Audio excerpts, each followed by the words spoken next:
Marker कहाँ गया? अच्छा है।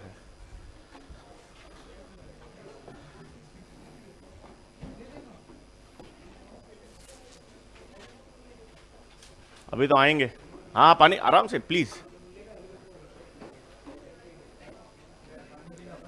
पानी जाओ तो पी के आ जाओ। जाओ जाओ। अरे पानी प्यास लगी है यार, प्यास टाइम देके थोड़ी आती है, लगी है जाओ पी के आओ। सुसु वुसु आ रही है करके आ जाओ।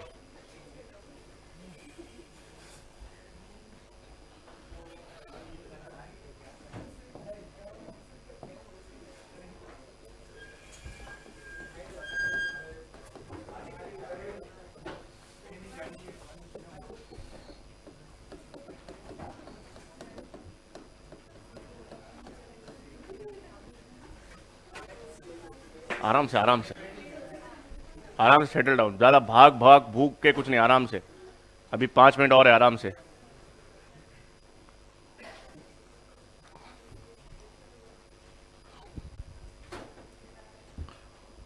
कौन कौन सी एक्स लिंक रिसेसिव डिसऑर्डर्स के कल नाम देखे थे अपन?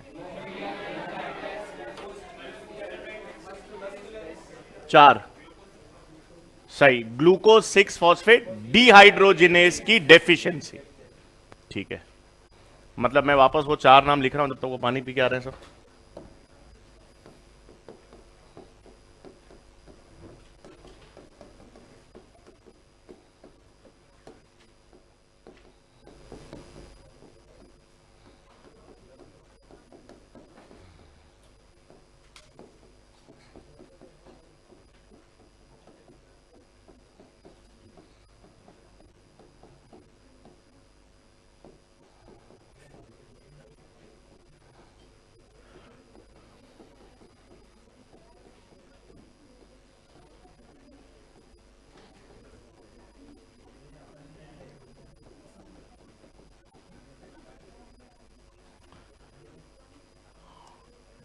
ठीक है, ये 4 डिसऑर्डर्स के नाम हमने देखे थे। Colour blindness, haemophilia, muscular dystrophy और ग्लूकोज 6 फॉस्फेट डिहाइड्रोजिनेस डेफिशिएंसी। ये चारों के चारों क्या हैं? एक्स लिंक्ड रिसेसिव डिसऑर्डर है। और इंटरेस्टिंग चीज ये है कि हम इन रिसेसिव या एक्स लिंक रिसेसिव डिसऑर्डर्स को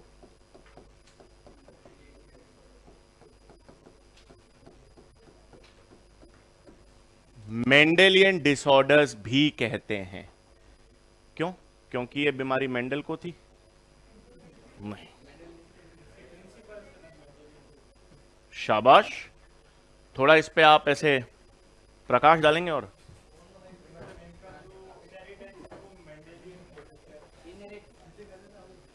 जैसे आप ऑलमोस्ट सही ट्रैक पे हो, थोड़ा सा मेरे को और।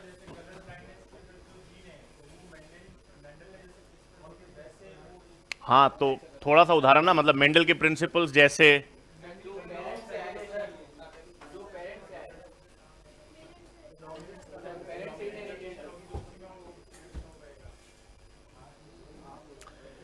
तीन चीजें, और ये तीनों पॉइंट्स एनसीईआरटी में हैं, इसलिए आपको ध्यान रखने।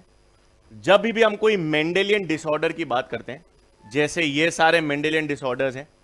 आगे अपन ऑटोसोमल ट्रेट्स पढ़ेंगे, autosomal disorders, phenylketonuria, thalassaemia, sickle cell anaemia. ये भी किस कैटेगरी में आती है? Mendelian disorder. कोई भी बीमारी मेंडेलियन डिसऑर्डर तब कहलाएगी जब वो 3 चीजें फॉलो करे। सबसे पहले तो इनहेरिटेंस। इनहेरिटेंस का मतलब है पेरेंट से ऑफस्प्रिंग्स में जाए, ये तो ठीक है, इनहेरिटेंस है। दूसरा सबसे इंपॉर्टेंट, उसका नेचर डोमिनेंट या रिसेसिव हो, क्योंकि डोमिनेंट ट्रेट और रिसेसिव ट्रेट का प्रिंसिपल किसने दिया था? मेंडल ने। तो ये disorders either they will be dominant और दे विल बी रिसेसिव। तो डोमिनेंट या रिसेसिव होने चाहिए, दूसरा। और तीसरा, इसका कारण होना चाहिए जीन में कोई चेंज या म्यूटेशन। तो अगर कोई भी जेनेटिक डिसऑर्डर 3 चीजें दर्शा रहा है, क्या क्या? ऑल्टरेशन या चेंज या mutation in a gene, dominant या रिसेसिव रिलेशनशिप, और थर्ड, इनहेरिटेंस का पैटर्न पेरेंट्स से ऑफस्प्रिंग्स में। अगर कोई भी डिसऑर्डर ये तीनों चीजें दर्शाता है तो उसको हम किस कैटेगरी में रखेंगे? Mendelian disorder. तो कल हमने एक्स लिंक्ड रिसेसिव डिसऑर्डर लिखा था, आप ब्रैकेट में लिख लीजिए मेंडेलियन डिसऑर्डर और एक नोट बॉक्स में डाल दीजिए।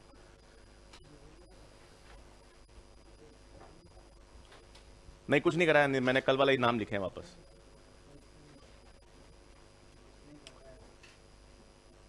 ठीक है, तो नोट में लिख रहे हैं हम लोग मेंडेलियन डिसऑर्डर्स, लिख लेंगे। Mendelian disorders exhibit the following features. Mendelian disorders exhibit the following features.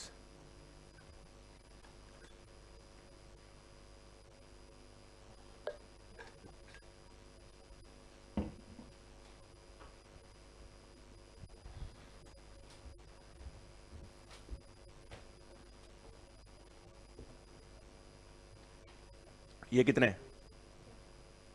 चश्मा पहनो, पहनो। कितने? मैं कह रहा हूं दिख नहीं रहा आपको बिना चश्मे के। हाँ, ये आपका ये रेड पेन है या पिंक है? ये ब्लैक लिख सकता है? ये ब्लैक लिख सकता है? हाँ, लिख ही सकता है, BLAC के। ये अच्छा जोक है, हमेशा काम करता है। Sir good morning. अभी तो आधे आएंगे।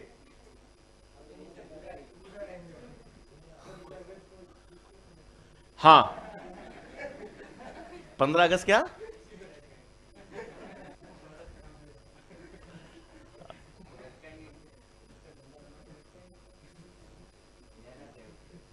हाँ, लहराएंगे बोलो आप।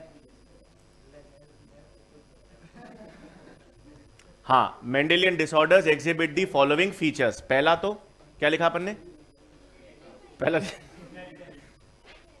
इट शोज ऑल्टरेशन और mutation in a single gene. It shows Mendelian disorders exhibit the following features. First, alteration और mutation in a single gene. Alteration और mutation in a single gene, पहला। दूसरा, डोमिनेंट और रिसेसिव नेचर।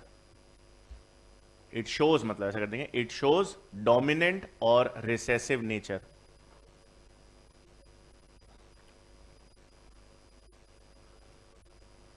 और third,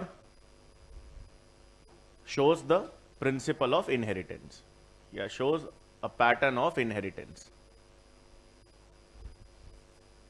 a pattern of inheritance।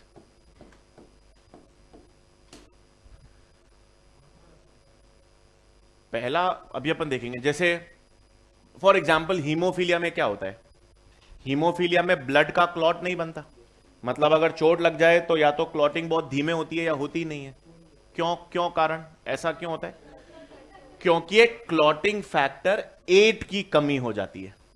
अब clotting factor 8 क्या है? एक प्रोटीन है। एक प्रोटीन है जो ब्लड क्लॉटिंग में मदद कर रहा है।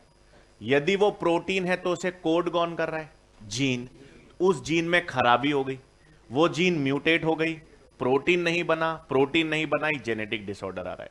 तो मेंडेलियन डिसऑर्डर में हमेशा एक पर्टिकुलर प्रोटीन नहीं बनेगा, और उसका कारण है कि उसको कोड करने वाली जीन में कोई डिफेक्ट या चेंज या म्यूटेशन आ गया, वो पहला फीचर। हाँ, सबको वेरी वेरी गुड मॉर्निंग।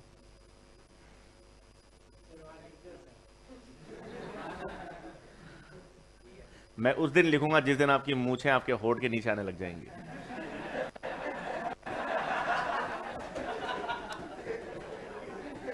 हंसना नहीं है, ये हमारा, इन्होंने जोक मारा, मैं भी जोक मारूंगा, ये हमारे बीच का है। जैसे इनकी तो बड़ी देखो, तो आपकी भी नहीं आई है अभी। अच्छा ठीक है, अब अपन, मैंने कहा था कल हम लोग पहले न्यूमेरिकल्स देखेंगे मेंडेलियन डिसऑर्डर्स या एक्स लिंक रिसेसिव के। तो अपने पास ये सारी एक्स लिंक बीमारियां हैं, तो हम लोग सबसे पहले किसकी बात करेंगे? जीनोटाइप्स में।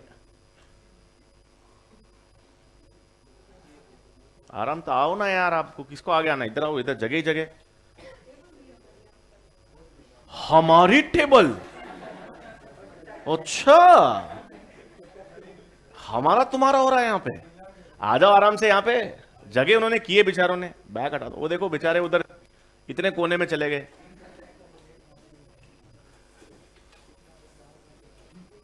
हाँ,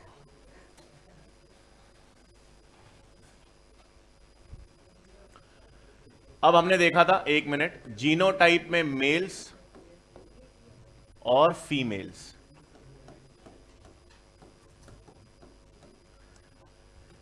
फीमेल्स का जीनोटाइप XX, मेल्स का जीनोटाइप XY। एक नई चीज हमने कल थोड़ी सी डिस्कस किया था। हमने अभी तक दो टर्म्स पढ़े थे जेनेटिक्स में, होमोजाइगस और हेट्रोजाइगस।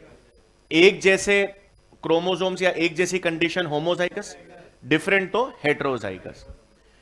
और होमोजाइगस और हेट्रोजाइगस कंडीशन के लिए एक रिक्वायरमेंट यह है कि आपको पेयर ऑफ क्रोमोसोम्स होने चाहिए।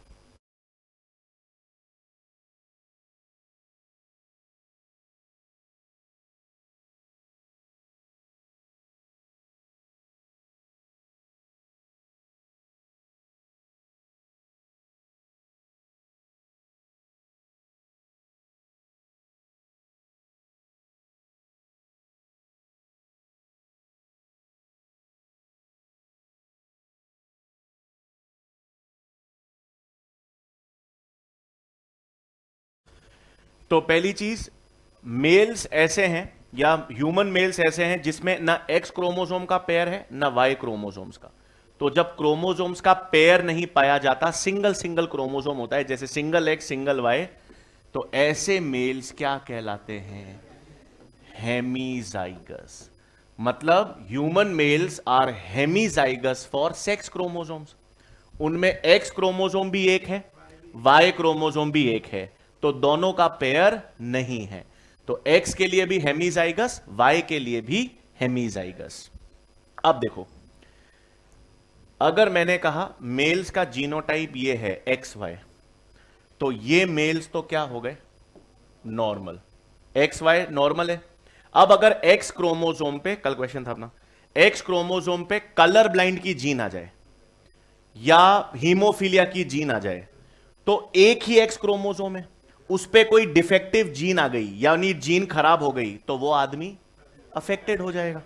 मतलब XHY या XCY ऐसे इंडिविजुअल्स क्या हो जाएंगे? अफेक्टेड। मतलब पहली चीज। अच्छा, अब फीमेल की बात करें, तो फीमेल्स X और X, ये वाली जीनोटाइप वाली फीमेल्स क्या हैं? नॉर्मल। अब अगर इनका एक एक्स क्रोमोसोम पे खराब अलेल आ भी जाए, कैरियर तो बात की बात है। पहली चीज, ये नॉर्मल होंगी या बीमार?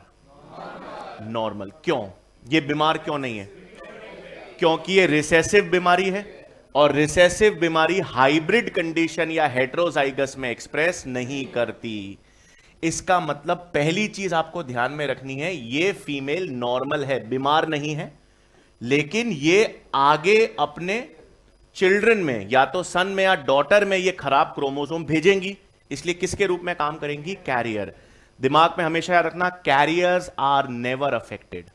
अगर कोई फीमेल कैरियर है हीमोफीलिया के लिए, मतलब उसमें बीमारी के लक्षण नहीं है, वो बीमार नहीं है, केवल वो खराब अलेल अपने ऑफस्प्रिंग्स में ट्रांसफर करेगी, इसलिए कैरियर है। तो एक फीमेल अफेक्टेड कब होगी? जब उसके दोनों एक्स क्रोमोसोम अफेक्टेड होंगे।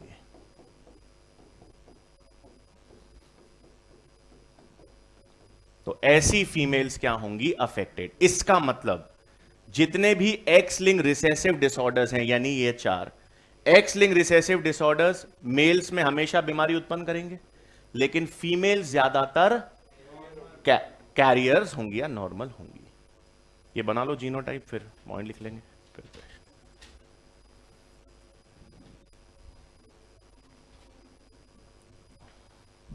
ये H और C मतलब हीमोफीलिया और कलर ब्लाइंडनेस है।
बना लिया जीनोटाइप। अब एक नोट लिख लेंगे, for x linked recessive disorders, for x linked recessive disorders, males are always affected. For X linked recessive disorders, males are always affected, whereas females are mostly carriers. Males are always affected, whereas females are mostly carriers.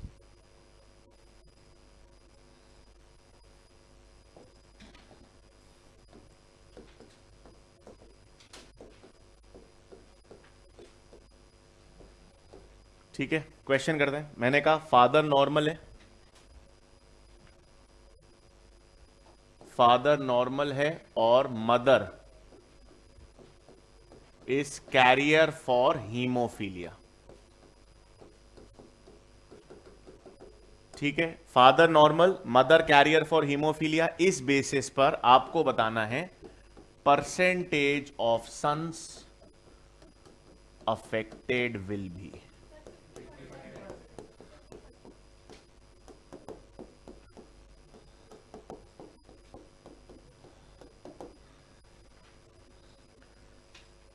ठीक है, father normal, mother carrier for haemophilia, percentage of affected sons. सबका 50 आ गया, बिल्कुल सही। Father normal, X Y genotype से शुरुआत करना, मदर कैरियर है हीमोफीलिया के लिए, एक्स एच एक्स, सही। अब आप क्रॉस करोगे तो आपके पास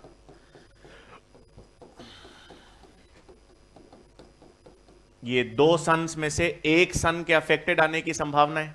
तो दो, देखो आप चारों मत गिनना, मैंने डॉटर्स नहीं पूछा, मैंने सन्स पूछा है। तो दो प्रोबेबिलिटी है सन्स की, दो में से एक सन के अफेक्टेड आने की संभावना है। तो दो में से एक आने की संभावना है, आंसर क्या हो गया 50। सेम क्वेश्चन बोलता मैं आपको सेम क्वेश्चन देता, फादर नॉर्मल है, मदर कैरियर है हीमोफीलिया के लिए, परसेंटेज ऑफ डॉटर्स अफेक्टेड 0। कोई भी कैरियर अफेक्टेड नहीं होती तो कोई भी डॉटर अफेक्टेड नहीं है, डॉटर अफेक्टेड होने की संभावना 0, सन अफेक्टेड होने की संभावना 50। इसका मतलब एक्स लिंक्ड रिसेसिव डिसऑर्डर हमेशा ज्यादा मेल्स को अफेक्ट करता है, फीमेल्स को नहीं। ठीक है, पहला। नेक्स्ट,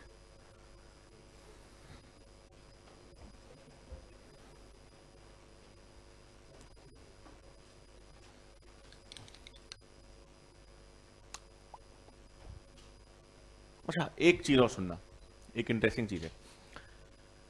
फादर नॉर्मल है, मदर कैरियर फॉर हीमोफीलिया है, मैंने कहा सन्स अफेक्टेड होने की संभावना 50 है। अब आप क्वेश्चन सुनना, मैंने कहा एक नॉर्मल कपल है, इधर आओ।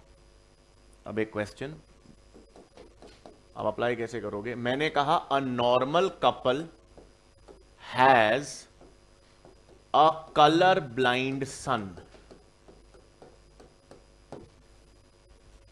अ normal couple has a colour blind son. पहले तो मुझे बताओ ये पॉसिबिलिटी है या नहीं है? कैसे? शाबाश, फादर नॉर्मल, मदर कैरियर हो गई, कैरियर नॉर्मल ही होती है दिखने में, तो normal couple has a colour blind son, ये पॉसिबिलिटी बिल्कुल है, क्योंकि फादर आपको मालूम चल गया एक्स वाई हो गया और मदर आपके पास कैरियर। Very good.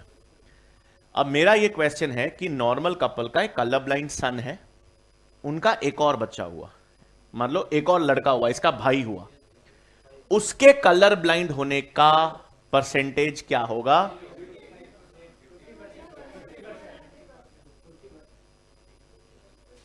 प्रोबेबिलिटी एक सिंपल सा रूल है, आपने कॉइन लिया, कॉइन टॉस किया, हेड आने की प्रोबेबिलिटी 50, वापस उछाला, हेड आने की संभावना 50, 10वीं बार उछाला, हेड आने की, मतलब एक इवेंट को आप कितनी बार भी रिपीट करते जाओ उसकी संभावना सेम ही रहती है।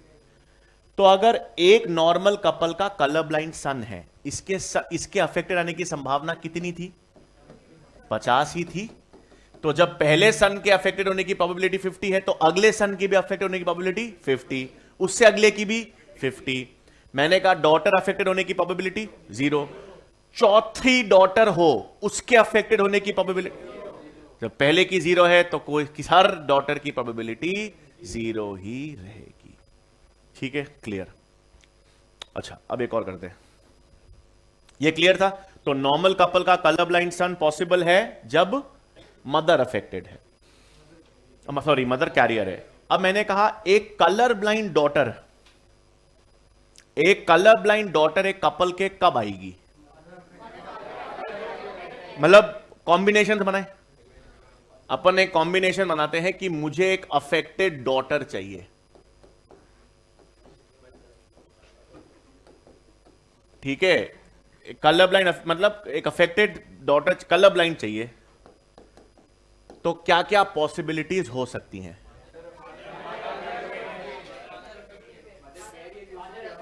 शाबाश। एक पॉसिबिलिटी है फादर अफेक्टेड हो जाए और मदर कैरियर हो जाए।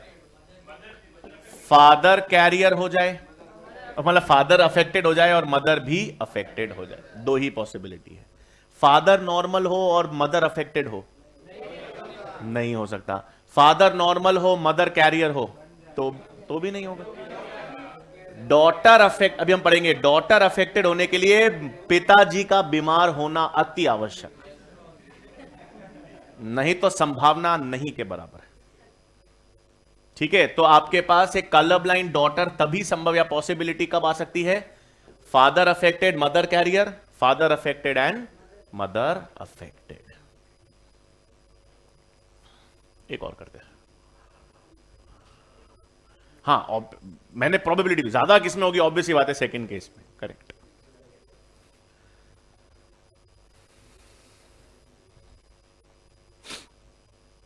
ठीक है, नेक्स्ट।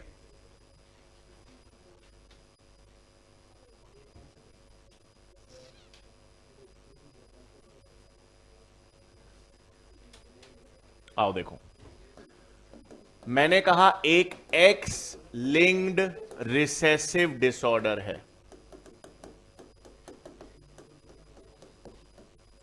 ठीक है, एक एक्स लिंक्ड रिसेसिव डिसऑर्डर है, वो एक पॉपुलेशन में मेल्स को 0.2 फ्रीक्वेंसी से अफेक्ट कर रहा है।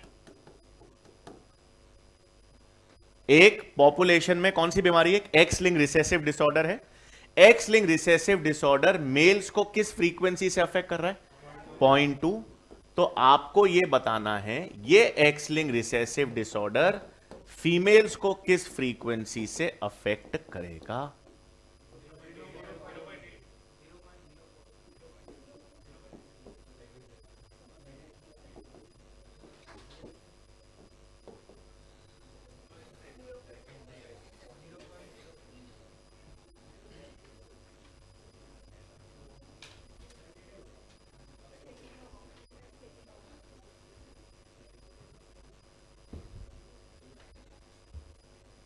एक तो इसको आप ओरल कर सकते हो और एक उसको सॉल्व भी कर सकते हो। ओरल तो आप ऑप्शन देख के आप ये तो सोच सकते हो कि अगर एक X linked recessive disorder males को एक पर्टिकुलर फ्रीक्वेंसी से बीमार कर रहा है, तो फीमेल्स को उसी फ्रीक्वेंसी से करेगा, उससे ज्यादा या उससे कम?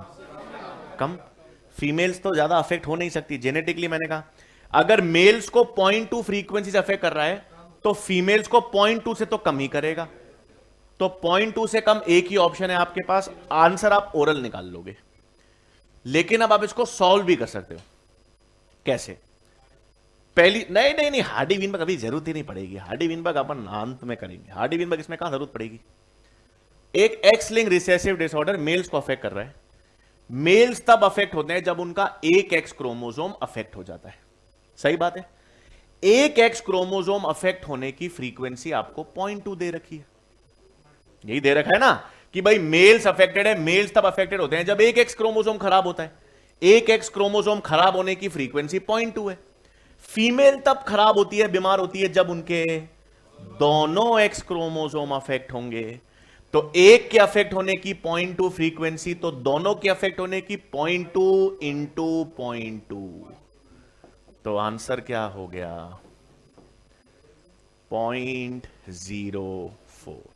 एक एक्स क्रोमोसोम के अफेक्टेड होने की फ्रीक्वेंसी है, फीमेल्स तब अफेक्टेड होंगी जब उनके दोनों एक्स क्रोमोसोम अफेक्ट होंगे। 0.2 इंटू 0.2, 0.2 प्लस मत कर देना, प्लस करोगे तो प्रोबेबिलिटी बढ़ जाएगी, तो इसलिए हमेशा प्रोडक्ट रूल लगता है। एक से ज्यादा की प्रोबेबिलिटी पूछी जाए तो आप क्या करोगे, उसमें मल्टीप्लाई करोगे। क्लियर, समझ आई 0.04 क्यों? सबको नहीं आया तो पूछ लो। एक एक्स की 0.2 है तो 2x की 0.2 इंटू 0.2, 3x, मतलब एक सुपर फीमेल, उड़ती नहीं हो, सुपर फीमेल होती है, एक्स एक्स एक्स पढ़ेंगे अपन क्रोमोसोमल डिसऑर्डर। तो अगर एक सुपर फीमेल कलर ब्लाइंड से अफेक्टेड हो, उसकी प्रोबेबिलिटी इस केस में 0.2 इंटू 0.2 इंटू 0.2, मतलब एक हाइपोथेटिकल केस है कि मतलब ऐसा नहीं होता कि सर सुपर फीमेल ऐसा हो, नहीं, बट ठीक है। तो इसका आंसर क्या आ गया 0.04। ठीक है, ठीक। अब नेक्स्ट, अभी अपन न्यूमेरिकल पे ही है। अच्छा, अरे हाँ, तो अरे पिछले वाली भी लिखनी है, तो लिख लो, ये लिख लिया, ये लिख लो, फिर पीछे कर देता हूं।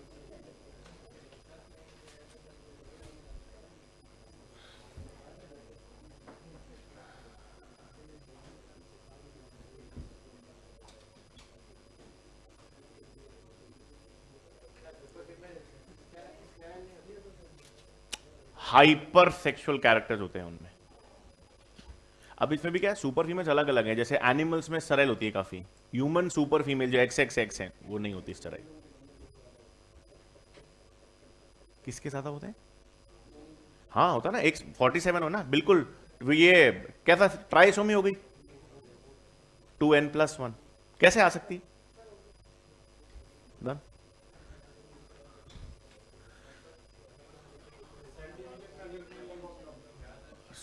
ट्राइसोमी मतलब एक एक्सा क्रोमोसोम कैसे आ गया?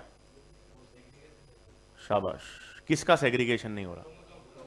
कौन से? चलो आएगा तो देखेंगे। अब देखो एक चीज, यहां पर मैंने कहा XX मदर, XY फादर, ठीक है।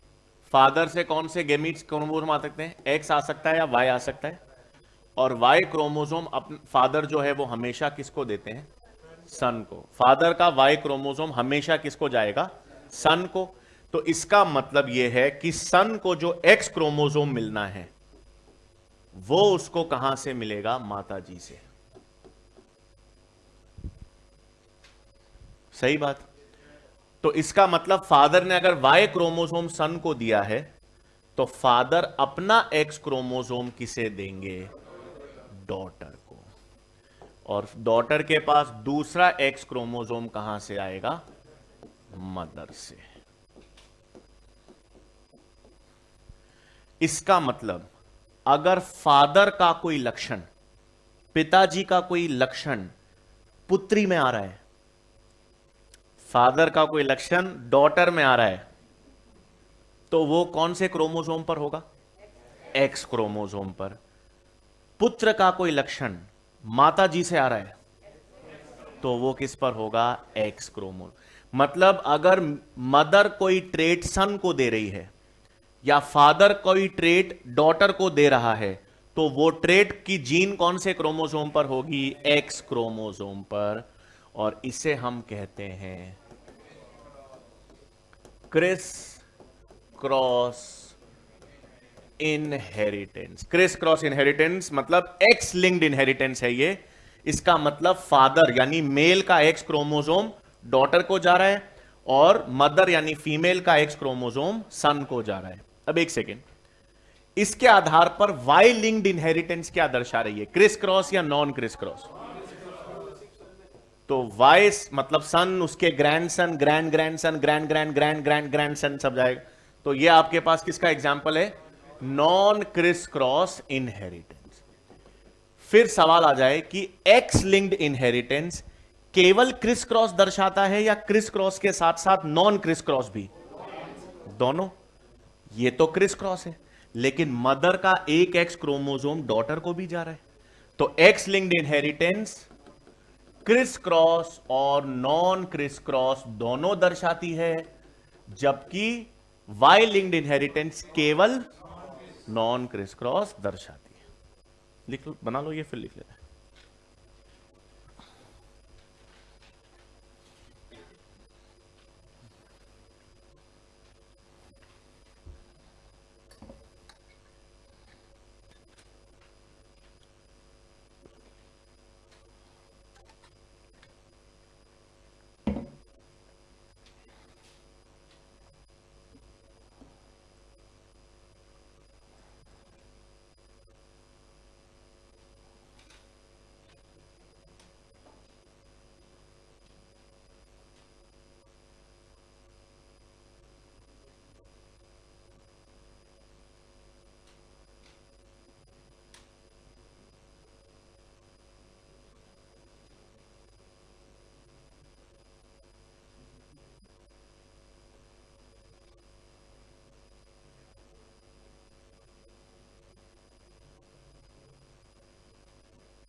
ठीक है, इसमें लिख लेंगे पॉइंट फिर। Father passes his X chromosome,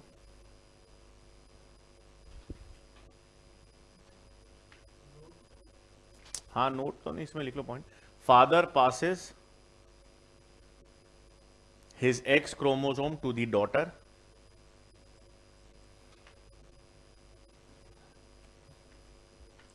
father passes his X chromosome to his daughter and the son receives his X chromosome from the mother, and the son receives his X chromosome from the mother.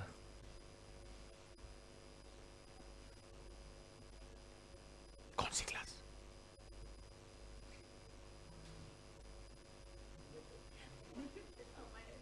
हमारी This X-linked inheritance is called criss-cross inheritance. This X-linked inheritance is called criss-cross inheritance. This X-linked inheritance is called criss-cross inheritance. अब note लिख लेंगे next.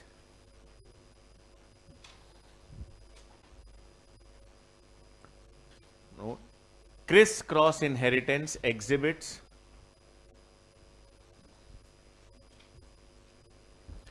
नहीं यार, क्या लिखा हूं मैं, x linked inheritance exhibit, sorry, x linked inheritance exhibits both criss-cross and non-criss-cross inheritance.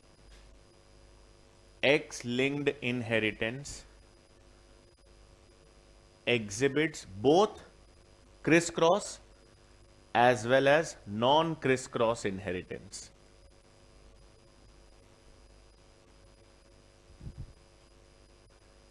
X-linked inheritance exhibits both criss-cross and non-criss-cross inheritance, whereas Y-linked inheritance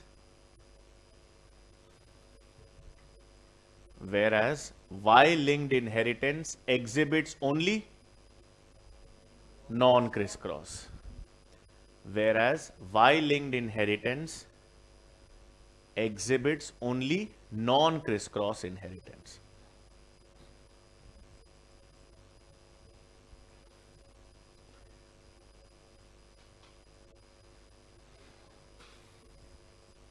ठीक है, अब क्वेश्चन करें।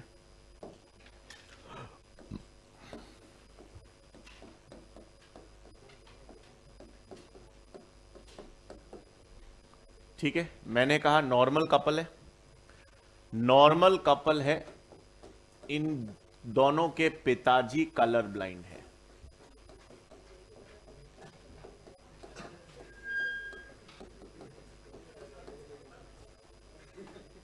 ठीक है, नॉर्मल कपल जिनके दोनों पिताजी इनके मतलब इन दोनों के पिताजी कलर ब्लाइंड थे। Normal couple has a son and a daughter,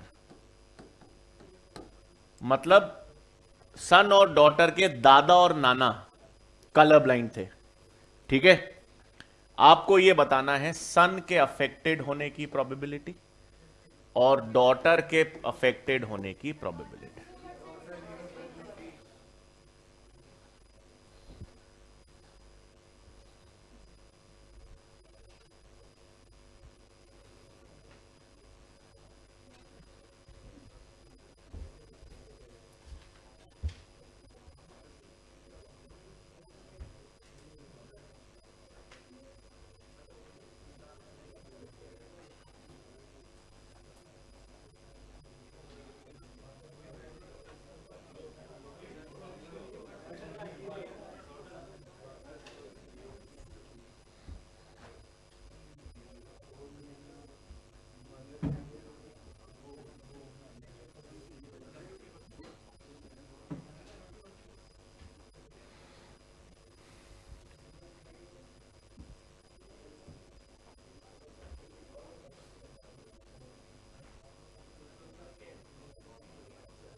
sun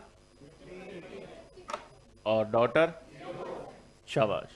sun 50%, daughter 0%।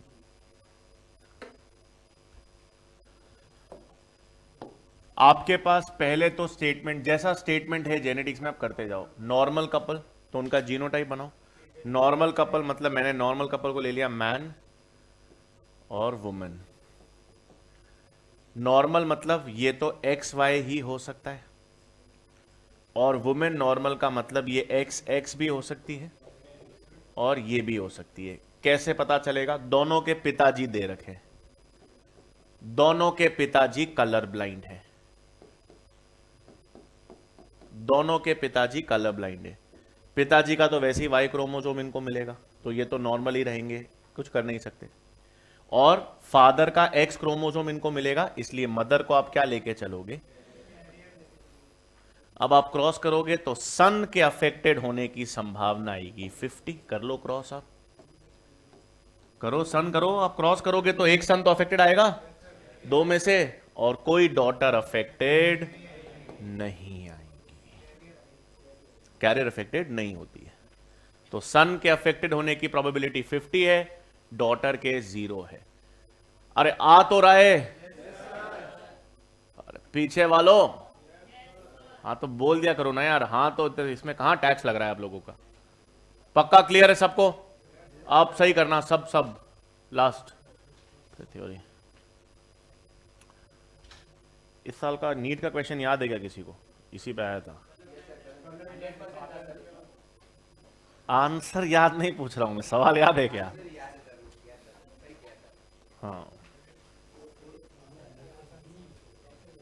बना लेते हैं।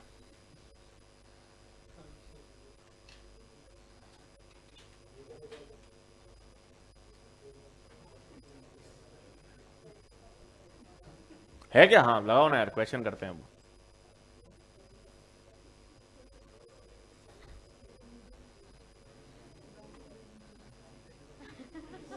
मुझे लगा ये तितली उड़ जाएगी।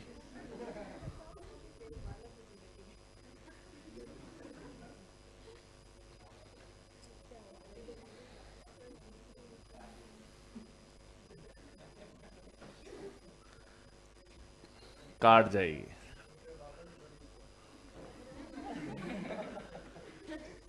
ऐसे मिला? अरे तब ब्रॉड वाला दे दो यार, जेनेटिक्स का सवाल चाहिए एक हमको। अरे यार ये तो मेरे को दिखाओ नहीं रहा।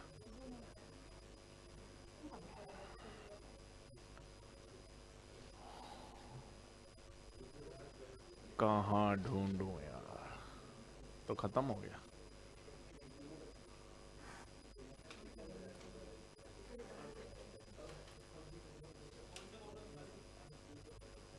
जेनेटिक्स का क्वेश्चन था, कलर ब्लाइंडनेस का वो करना है हमको।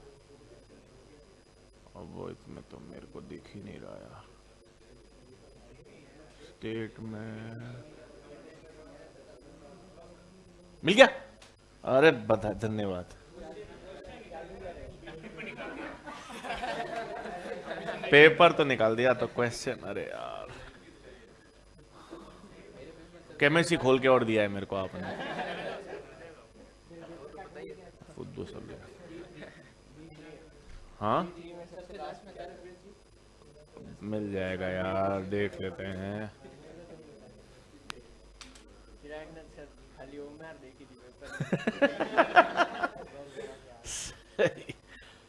एक मिनट। इन्विजिलेटर गप्पे मार। मेरा सारा टाइम निकाल दिया, बातें करने लग गया। हाँ ओ, और आपने कुछ नहीं कहा। So sweet you are.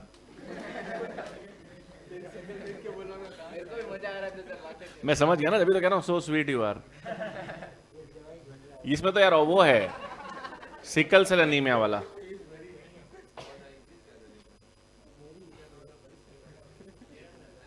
मिल गया जेने सवाल दो तो।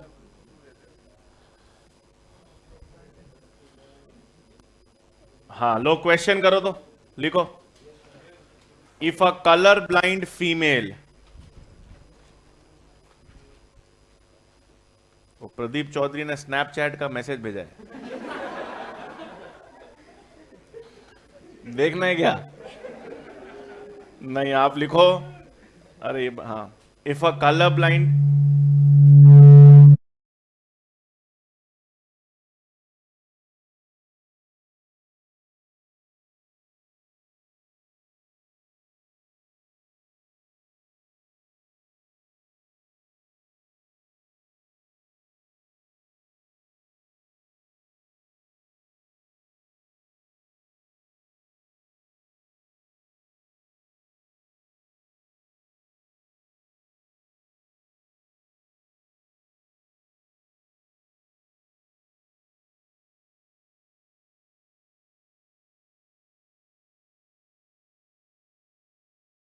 है, if a colour blind female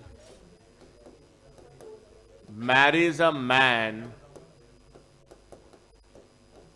whose mother was color blind, what are the chances of the offspring being color blind?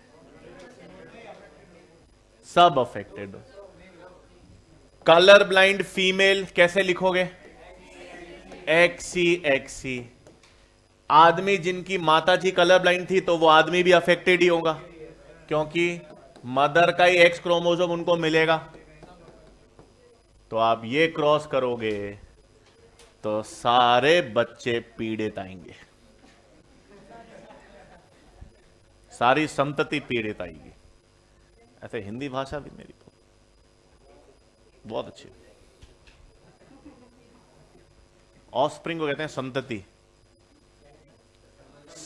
संपत्ति नहीं, देखा ये बंटवारा कराएगा, देखना ये कितने भाई हैं अपने। ओह, सारी संपत्ति अपने पास।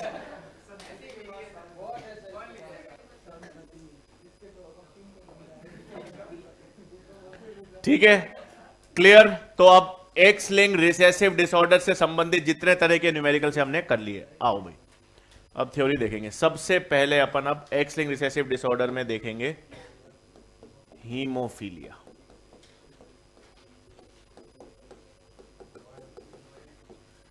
अब इंग्लैंड की महारानी इनके लिए, इस बीमारी के लिए कैरियर थी, तो इसलिए इनको रॉयल डिजीज भी कहते हैं इस बीमारी को। और इसमें खून का मतलब खून बहता रहता है, इसलिए इसको ब्लीडर्स डिजीज भी कहते हैं। तो हीमोफीलिया को हम रॉयल डिजीज या ब्लीडर्स डिजीज भी कहते हैं। अब इस एक्स लिंक रिसेसिव डिसऑर्डर में क्या होगा? इस एक्स लिंक रिसेसिव डिसऑर्डर में ब्लड क्लॉट नहीं होता या डिलेड क्लॉटिंग होती है, क्योंकि कौन सा? एक क्लॉटिंग फैक्टर 8 डेफिशिएंट हो जाता है। डेफिशिएंसी किसकी होती है? क्लॉटिंग फैक्टर 8 की, जिसे हम AHG एंटी हीमोफिलिक ग्लोब्यूलिन भी कहते हैं। तो इस प्रोटीन की कमी के कारण ब्लड का क्लॉट नहीं बन पाता। देखो ये सबसे कॉमन हीमोफीलिया है, जिसको हम हीमोफीलिया ए कहते हैं। एनसीईआरटी में ये दे रखा है। एक और तरह का हीमोफीलिया होता है जिसको हम हीमोफीलिया बी कहते हैं, और हीमोफीलिया बी के भी सिम्टम्स सेम होते हैं। सेम सिम्टम्स होते हैं, उसमें भी ब्लड क्लॉट नहीं होता, बट उसका कारण अलग है। उसका कारण है कि उसमें कौन सा क्लॉटिंग फैक्टर कम हो जाता है? उसमें क्लॉटिंग फैक्टर 9 की डेफिशिएंसी हो जाती है। क्रिसमस डिजीज कहते हैं इसको। तो लिख लेंगे points.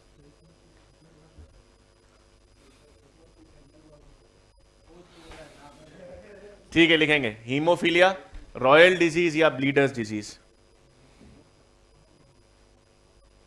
It is an x linked recessive disorder. It is an X-linked recessive disorder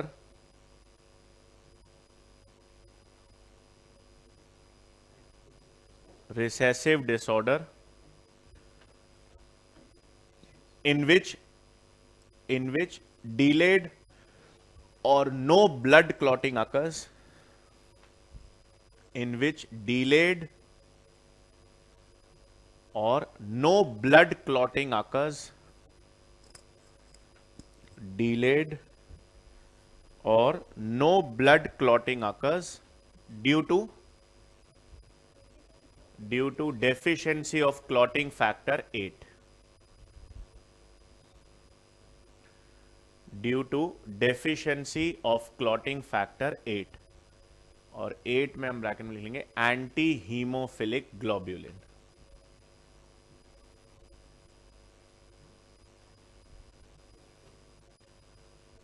deficiency of clotting factor 8 bracket में एंटी हीमोफिलिक ग्लोब्यूलिन।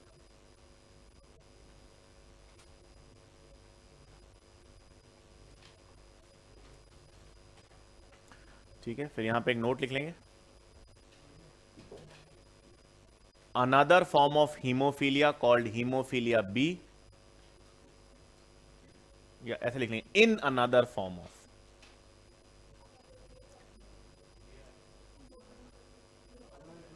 आवाज नहीं आ रही? ओके, अब वैसे मुझे माइक की आवश्यकता है नहीं, बट धीरे आ रही है। अब ठीक है। एकदम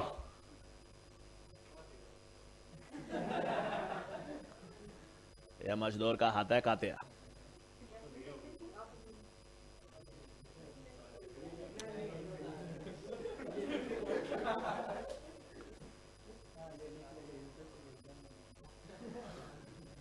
क्या लिखा है मैंने? In another form of haemophilia called haemophilia B, in another form of hemophilia called hemophilia B, clotting factor 9 becomes deficient. Clotting factor 9 becomes deficient.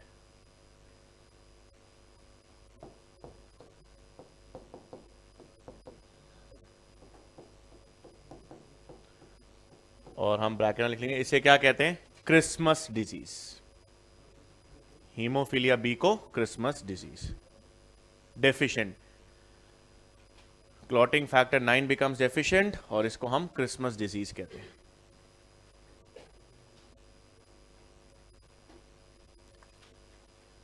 ठीक है, तो पहला हमने देख लिया हीमोफीलिया। दूसरी एक्स लिंक्ड रिसेसिव बीमारी होती है कलर ब्लाइंडनेस।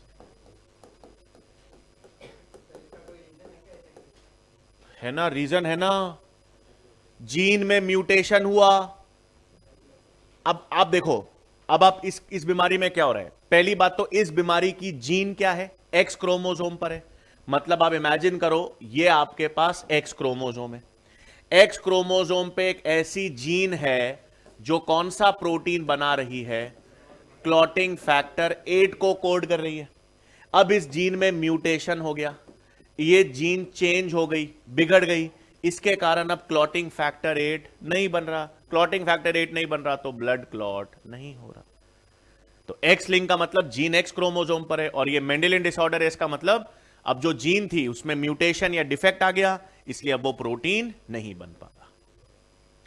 ठीक है। कलर ब्लाइंडनेस में क्या होगा, रेड और ग्रीन, पर कोन्स तो आपके पास 3 होते हैं। जब हम आइस पढ़ेंगे, मतलब आप पढ़ोगे तो कोन्स 3 प्रकार के होते हैं, रेड, ग्रीन और blue.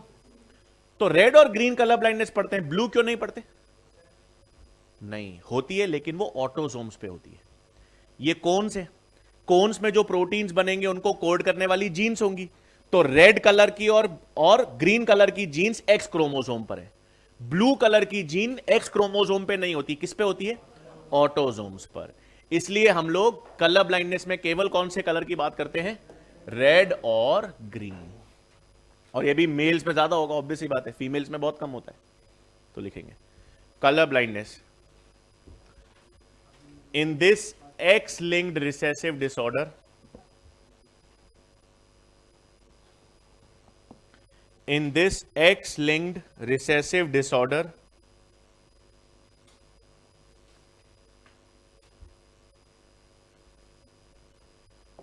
the affected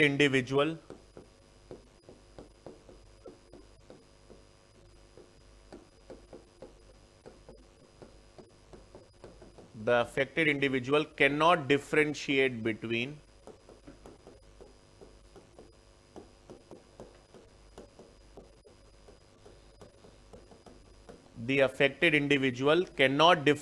between red and green color. Cannot differentiate between red and green color.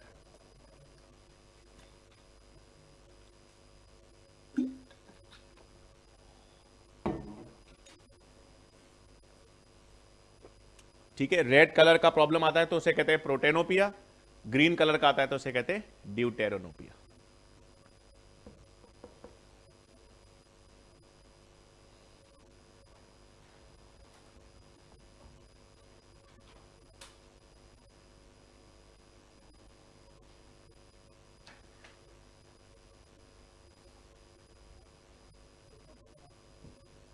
हाँ, तो मतलब दोनों का अलग अलग नाम, तो डिफरेंशिएट तो अलग अलग करेंगे।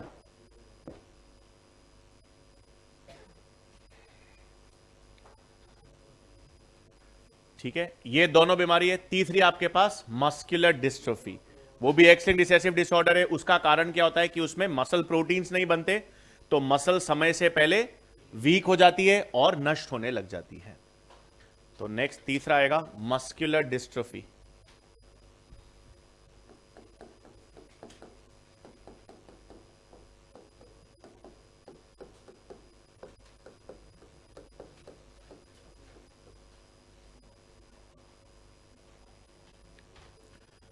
In this X-linked recessive disorder,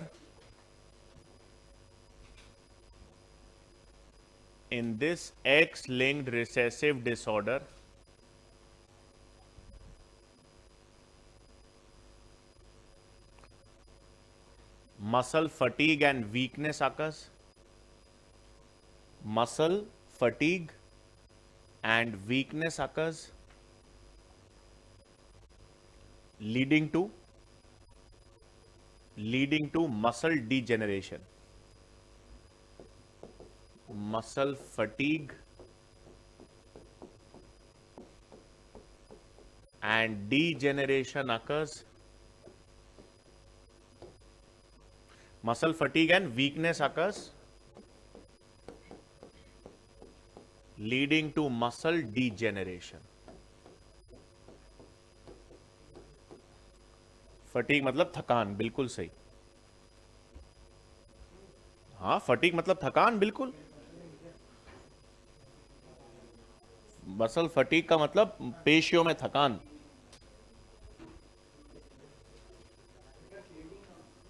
leading to muscle degeneration, अपभ्रष्ट। ढीला क्या ढीला, रबड़ बैंड थोड़ी है यार। बस कमजोर हो जाएगा भाई। ढीला मतलब ऐसे लटकेगा। ठीक है, और आखिरी x linked recessive disorder glucose 6 phosphate dehydrogenase deficiency.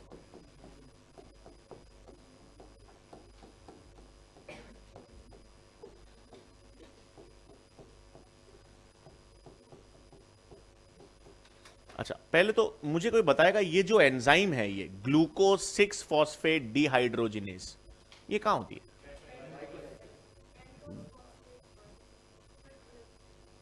Glycolysis के कौन से स्टेप में? ऊपर जो होता है।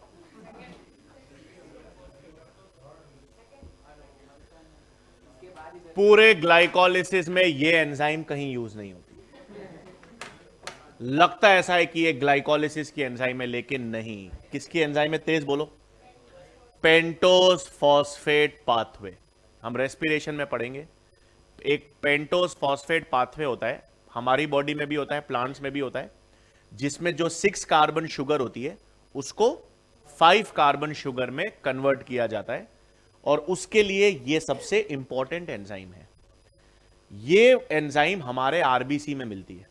देखो, हमारे आरबीसी बड़े स्पेशल है कि दुनिया भर का ऑक्सीजन उसके पास है, लेकिन फिर भी वो एरोबिकली रेस्पायर नहीं कर सकता, क्योंकि उसके पास माइटोकॉन्ड्रिया है नहीं रेस्पिरेशन के लिए। तो वो ग्लाइकोलिसिस पे डिपेंडेंट होता है, और कुछ 6 कार्बन शुगर से फिर वो 5 कार्बन शुगर भी बनाता है पेंटोस फॉस्फेट पाथवे के द्वारा।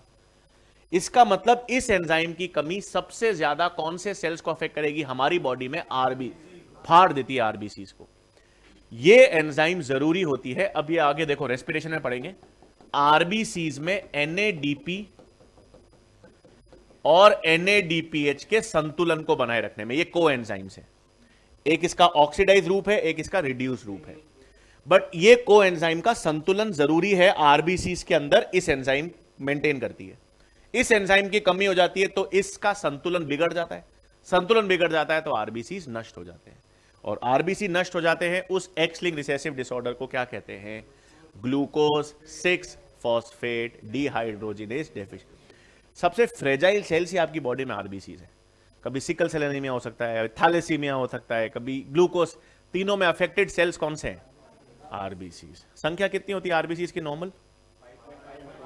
5 से 5.5 मिलियन, मतलब 50 से 55 लाख लिखेंगे। आखिरी में glucose 6 phosphate dehydrogenase deficiency. Pentose phosphate pathway, cycle नहीं है ये, पाथवे है जिसमें 6 कार्बन शुगर से 5 कार्बन शुगर्स बनती है। अब 5 कार्बन शुगर क्यों चाहिए? 6 कार्बन शुगर से तो एनर्जी मिल रही है भाई। 5 कार्बन शुगर डीएनए बनाने के लिए, आरएनए बनाने के लिए, सब में ribose, deoxy ribose, 5 carbon sugar चाहिए। हां, लिखेंगे। In this X-linked recessive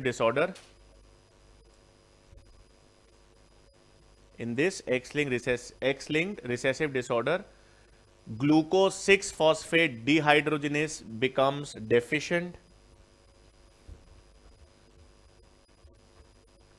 X-linked recessive disorder, glucose 6-phosphate dehydrogenase enzyme becomes deficient,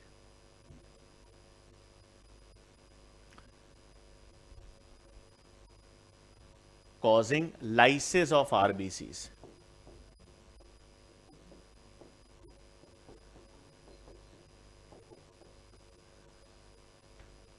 Causing lysis of RBCs.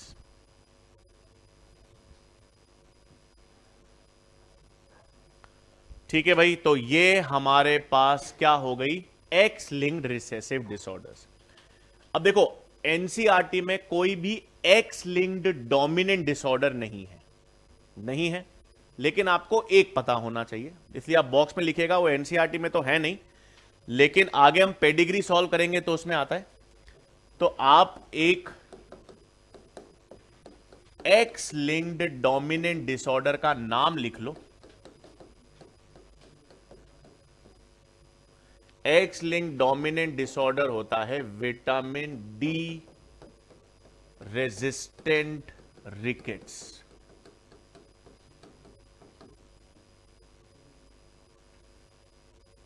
ये ऐसी बीमारी है जिसमें आप कितना भी विटामिन डी ले लो तो भी आपकी हड्डियां खराब ही होंगी, रिकेट्स। ये एक्स लिंक्ड डोमिनेंट डिसऑर्डर है।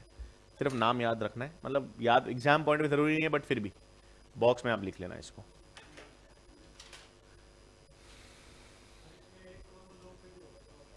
वही बता रहा हूं अब मैं।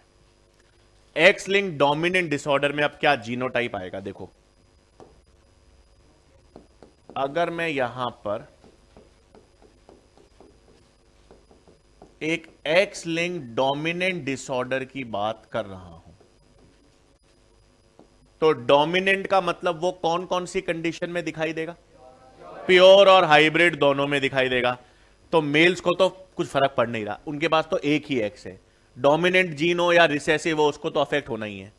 तो अगर मैं मेल्स की बात करूं तो मेल्स में एक्स वाई तो नॉर्मल रहेंगे, और अगर डोमिनेंट डिसऑर्डर आ भी गया तो एक ही एक्स क्रोमोसोम है, वो वैसे भी अफेक्टेड होंगे। तो एक्स लिंक डोमिनेंट हो रिसेसिव हो, मेल्स तो हमेशा ही अफेक्ट होंगे। फीमेल्स के केस में यह है कि एक्स एक्स वाली फीमेल तो नॉर्मल है, लेकिन अगर फीमेल के एक एक्स क्रोमोसोम पर भी वो जीन आ गई तो अब डोमिनेंट है, हाइब्रिड कंडीशन में भी होगा, तो ये फीमेल अफेक्टेड हो जाएगी। इसका मतलब इंपॉर्टेंट चीज याद रखनी है, एक्स लिंक डोमिनेंट डिसऑर्डर में आपको कैरियर नहीं मिलती। लिख लो। और ये भी अफेक्टेड है, मतलब ये दोनों ही अफेक्टेड है। ऑब्वियस ही बात है, एक एक्स है तो दोनों ही होगी। बना लो। हाँ, कौन सी डिस्ट्रोफी? वो मायोटोनिक होता है, ऑटोसोमल डोमिनेंट है वो।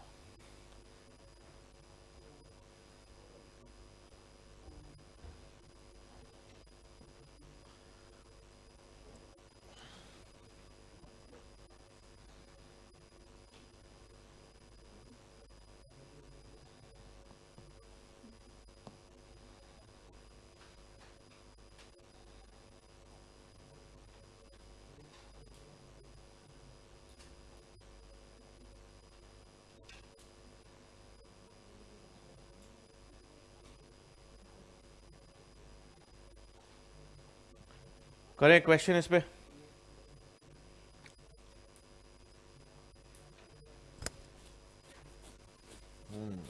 क्योंकि यार मेरे को लिखो एक क्वेश्चन। इसको अपन ऐसे करते हैं,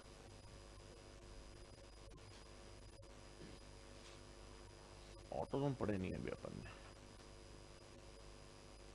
हाँ, अभी नहीं होगा, चलो लिखो फिर भी एक। फादर नॉर्मल,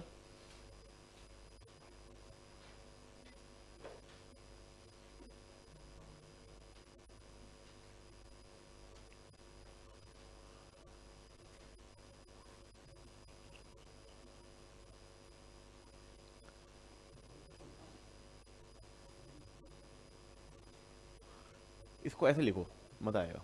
हाँ, father is normal and mother is suffering from a particular disorder.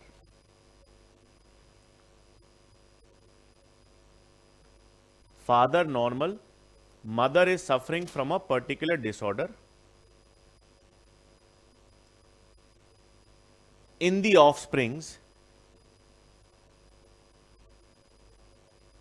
offsprings, no sons, no daughters are affected. In the offsprings, no daughters are affected.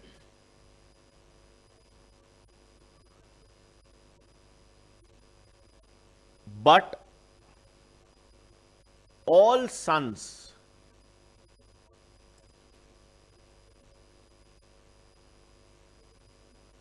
are affected. यार आपको अभी ऑटोसोमल ट्रेड्स नहीं मालूम है ना? Autosomal trade नहीं मालूम है ना, इसलिए अभी है। इस क्वेश्चन को रखो यहीं पे अभी। इसको अपन आगे ऑटोजोम्स के साथ पढ़ेंगे। एक और क्वेश्चन लिखो, ये तो अभी ये करेंगे अपन ना नेक्स्ट, मतलब जब ऑटोजोम ट्रेट्स आ जाएंगे अपन। एक नया क्वेश्चन करो। हाँ जगह छोड़ दो इसके लिए। अब एक नेक्स्ट क्वेश्चन लिखो। Father is affected for a particular trait,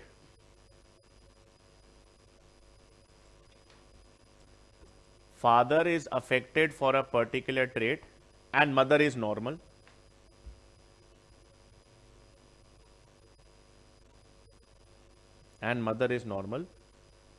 No sons are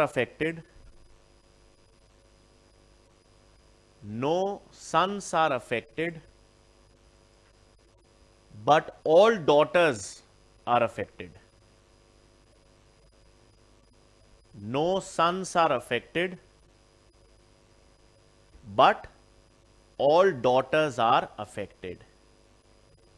The trait is most likely to be. बनाओ जीनोटाइप बनाओ और इसको सॉल्व करो, कर लोगे। पिताजी अफेक्टेड है, माताजी को कोई बीमारी है नहीं, सारे लड़कियां अफेक्टेड है लेकिन कोई लड़का अफेक्टेड है नहीं। तो इस बेसिस पर यह डिसऑर्डर क्या होगा? एक्स लिंक रिसेसिव होगा, एक्स लिंक डोमिनेंट होगा। हाँ तो बनाओ जीनोटाइप, फादर का जीनोटाइप बनाओ। रिसेसिव कैसे होगा? बनाओ।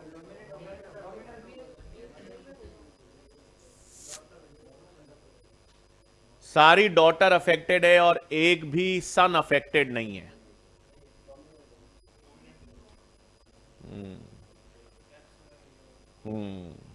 सही सही, ये गलती कर दी ना अपन ने। चलो ये भी आप करो, अब गलती से आ जाएगी अपने आप बाहर। गलती कर रहे हो, फादर अफेक्टेड है, आपने फादर को तो अफेक्टेड बनाई नहीं। क्वेश्चन देखो आराम से। हाँ गुड, इससे सारी लड़कियां अफेक्टेड और ये सही सही सही दिखाओ। अरे बढ़िया। हाँ ये दो डॉट कैसा है? अच्छा पुराना बताया था, ये गलती कर रहे हैं बेटा। फादर तो अफेक्टेड है, मदर तो नॉर्मल है। नॉर्मल आपने क्या कर दिया मदर को? देखो सीसी डाल दिया है ना, गलती कर रहे हैं। आए शाबाश, वेरी गुड, सही।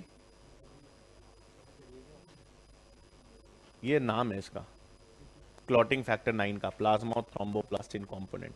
जैसे 8 का नाम एंटी हीमोफिलिक ग्लोबुलिन है, 9 का नाम है plasma thromboplastin component. Vitamin D की वजह से फीमेल में ओस्टियोपोरोसिस होता है। वो फीमेल में ओस्टियोपोरोसिस के कारण विटामिन डी नहीं होता, एस्ट्रोजन की कमी हो जाती है। विटामिन डी का तो न्यूट्रिशनल डिसऑर्डर हुआ ना, वो तो फीमेल्स में, दुनिया में बच्चे में भी हो सकता है, आदमी औरत सब में हो सकता है। फीमेल्स में पर्टिकुलर ओस्टियोपोरोसिस कार्य से आप मेनोपॉज के बाद एस्ट्रोजन की कमी हो जाती है। बाकी विटामिन डी की कमी से हड्डियां कमजोर है तो दुनिया में हर आदमी की होगी, फीमेल स्पेसिफिकली क्यों है? फीमेल्स में अगर हड्डियां कमजोर हो रही है तो उसका प्राइमरी कॉज है एस्ट्रोजन की कमी, क्योंकि वो बोन डेंसिटी को मेजर करता। सही, आगे गलती समझ में आपको? क्योंकि आप इसको पहले तो ले नहीं सकते, कैरियर डिसऑर्डर है, और इससे प्रॉब्लम क्या आएगी कि लड़का भी आएगा जो है नहीं। हाँ ना, एस्ट्रोजन कमी ह्यूमन फिजियोलॉजी में है ना। हाँ भाई सही सही।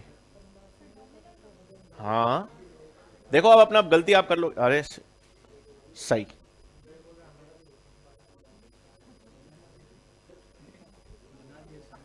कहाँ? सही।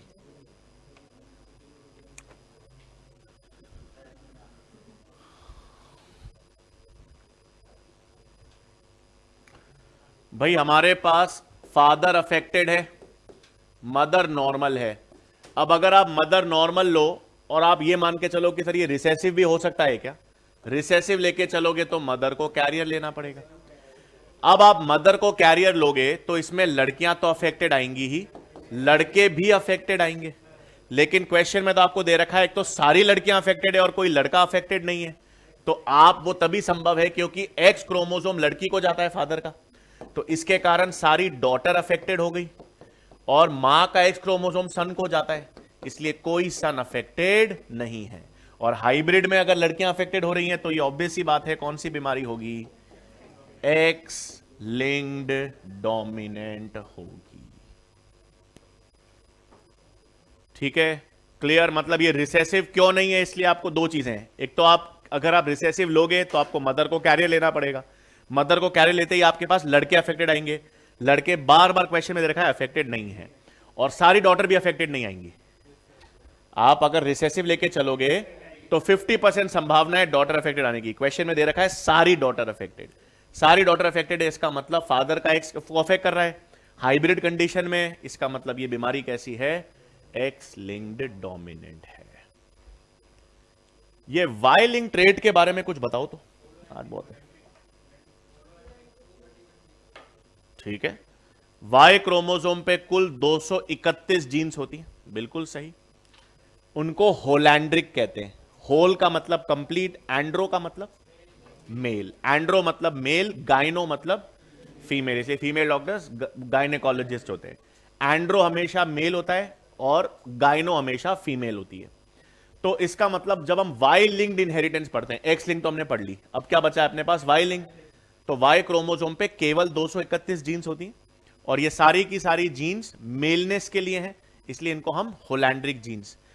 इसका मतलब हमारे क्रोमोसोम्स में से सबसे कम जीन्स कौन से क्रोमोसोम पर है? वाई पर, और सबसे ज्यादा क्रोमोसोम 1 पर। शाबाश, कितनी? अरे वाह यार, good. Chromosome 1 human genome project में दे रखा है। क्रोमोसोम 1 में सबसे ज्यादा 2968, और क्रोमोसोम वाई में सबसे कम 231 जीन्स होती हैं। जनरली हम लोग वाई लिंक डिसऑर्डर्स नहीं पढ़ते, क्योंकि वाई क्रोमोसोम पे कोई खराब या डिफेक्टिव जीन जनरली नहीं होती, क्योंकि अगर होती है तो फिर वो मेल सरवाइव नहीं कर पाता। तो हमारे पास एक तो SRY TDF की जीन होती है, जो टेस्टिस के डेवलपमेंट में काम करती है, और अगर वो टेस्टिस के डेवलपमेंट में काम कर रही है तो ऑब्वियस सी बात है वाई पे होगी या एक्स पे होगी? वाई क्रोमोसोम पर होगी। ठीक है, मैं आपको एक केस स्टडी का क्वेश्चन दे रहा हूं, ठीक है? आप लोग सोच के आएंगे और कल मुझे बताएंगे, ठीक है? हमें पता है XX क्या होती हैं? फीमेल्स, और XY क्या होता है? मेल। मेरा क्वेश्चन है, एक पॉसिबल केस स्टडी में ऐसा देखा गया कि XX were males and XY were females. क्या कारण हो सकता है?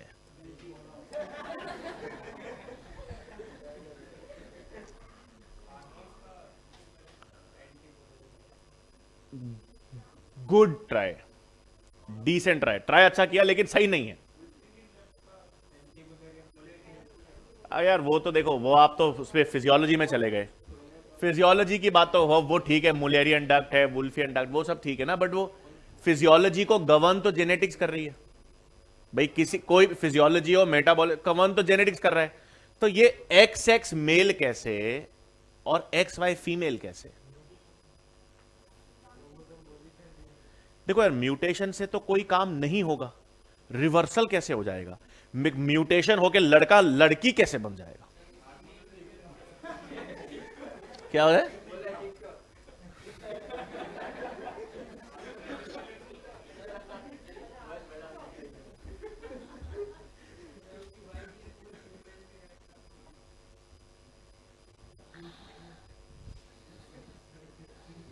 तो XX मेल कैसे हुआ?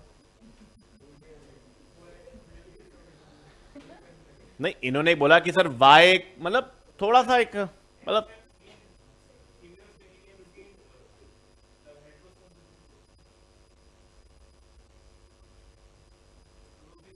आप है ना ऐसे नजदीक नजदीक घूम तो रहे हो जवाब के।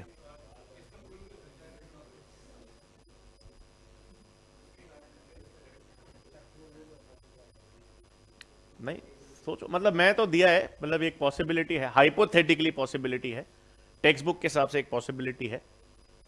ये क्रॉसिंग ओवर आपको पता है क्या होता है? क्या होता है? पता है सर, नहीं बता रहे हैं?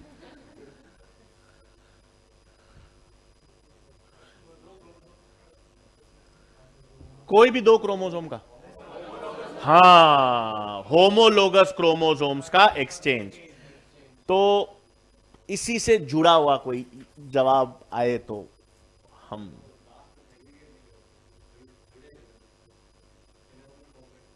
तो उससे क्या हो रहा है, उससे आदमी औरत कैसे बन गया?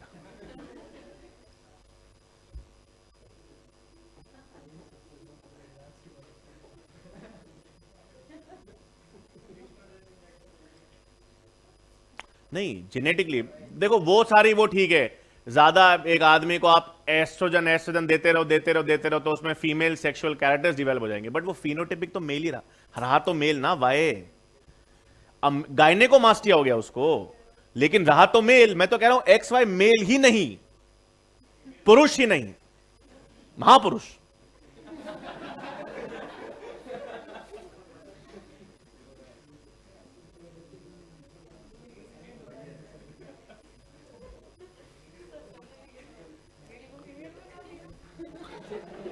ये केस स्टडी आपको दे दें, this was the case study that was given to us, हमारे मतलब हमारे प्रोफेसर ने ये दिया था और हमको ये बोला था सोच के आना।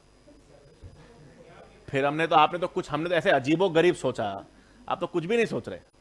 The point is you need to think यार, थोड़ा सोचो ना यार, गलत हो गलत है, बट वो देखो ही इज कंसिस्टेंटली ट्राइंग, उन्होंने कितने सारे ऑप्शन दिए, गलत तो ये जब होंगे तो होंगे यार, कोशिश तो करा है, दिमाग ऐसे बंद करके बैठ जाते हो, होगा कल बता देंगे। नहीं, सर्जरी नहीं, natural phenomenon, naturally phenomenon.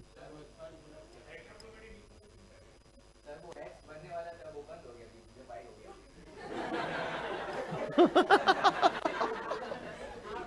X था वो बंद हो गया, x close it's door.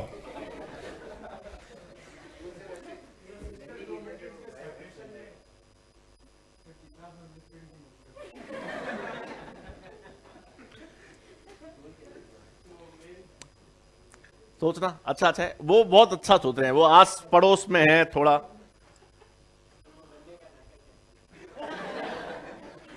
Sir वो झूठ बोल रहा है।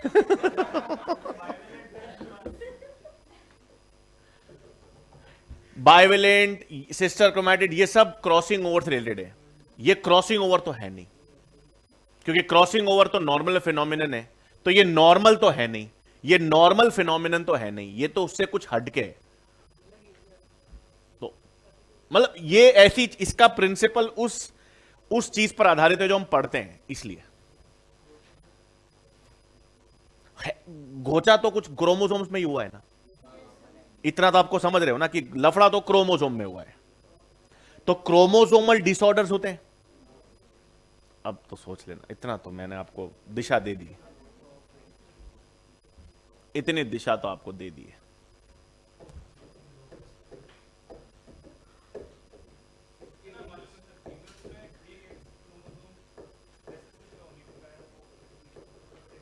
नहीं नहीं नहीं, वो बार बॉडी नहीं, अभी उस पे नहीं।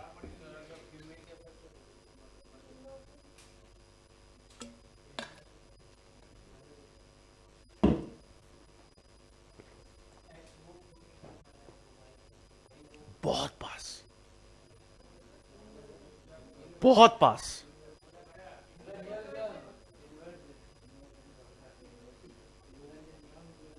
बहुत पास।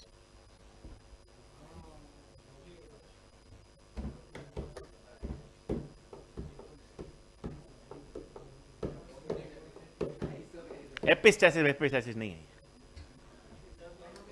एपिस्ट, ये आप नहीं समझ रहे, आप जीन इंटरेक्शन पे चले गए, मैं बोल रहा हूं क्रोमोसोम पे, डिसऑर्डर पे, आप तो सब उस पे चले गए।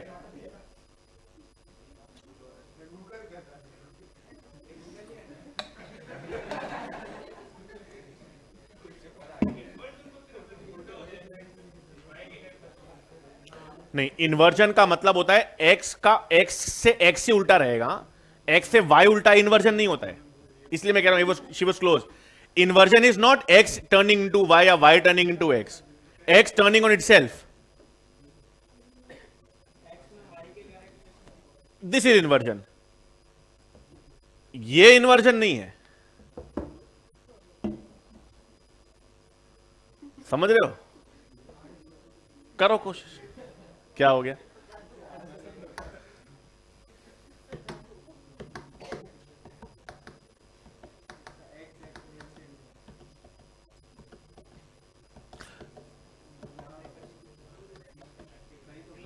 ये इन्वर्जन के अलावा और चीजें क्या क्या होती हैं? और चौथा क्या होता है? Duplication, deletion, inversion, reciprocal translocation. क्या होता है वो? रेसिप्रोकल ट्रांसलोकेशन क्या होता है? रेसिप्रोकल ट्रांसलोकेशन क्या होता है? बिटवीन, तो that is called crossing over. No, X और एक्स होमोलोगस है, ये तो क्रॉस ओवर करते ही हैं, हमेशा ही करते हैं। एक्स और Y are non homologous, normally they don't exchange, but if they do, आज एक्स एक्स फीमेल है, वाई मेल है, वाई पे जो जीन है वो मेलनेस के लिए, एक्स पर है जो फीमेल के लिए। एक्स और Y non homologous chromosomes exchange कर लें अपना डीएनए, तो वाई क्रोमोसोम की जीन एक्स पर आ जाएगी, एक्स की वाई पे चली जाएगी। पॉसिबिलिटी नहीं? हाँ तो क्यों जवाब देने में क्या शर्माना? शर्माना तो तब तो ये जब बेईमानी कर रहे हो। गलत बताने में क्या शर्म कभी नहीं होनी चाहिए। सब आप इसको तो भाई, होमोलोगस क्रोमोसोम्स तो एक्स और एक्स है, 1 और 1 है, 2 और 2 है, 3 और 3 है, 4 और 4 का पेयर, ये होमोलोगस क्रोमोसोम से हमेशा एक्सचेंज करते हैं। 1 और 3 नॉन होमोलोगस, 1 और 5 नॉन होमोलोगस, एक्स और वाई नॉन होमोलोगस। तो वैसे तो नॉन होमोलोगस क्रोमोसोम्स के बीच में डीएनए एक्सचेंज नहीं होता, होता भी नहीं कभी, लेकिन हो जाए तो वो रेसिप्रोकल ट्रांसलोकेशन हुआ, तो ये पॉसिबिलिटी बन सकती। भाई वाई ने एक्स के साथ एक्सचेंज कर लिया, तो डीएनए और जीन से तो एक्सचेंज की, तो वाई की एक्स पे चली गई। होता नहीं है, मैं तो बताऊं हाइपोथेसिस है एक।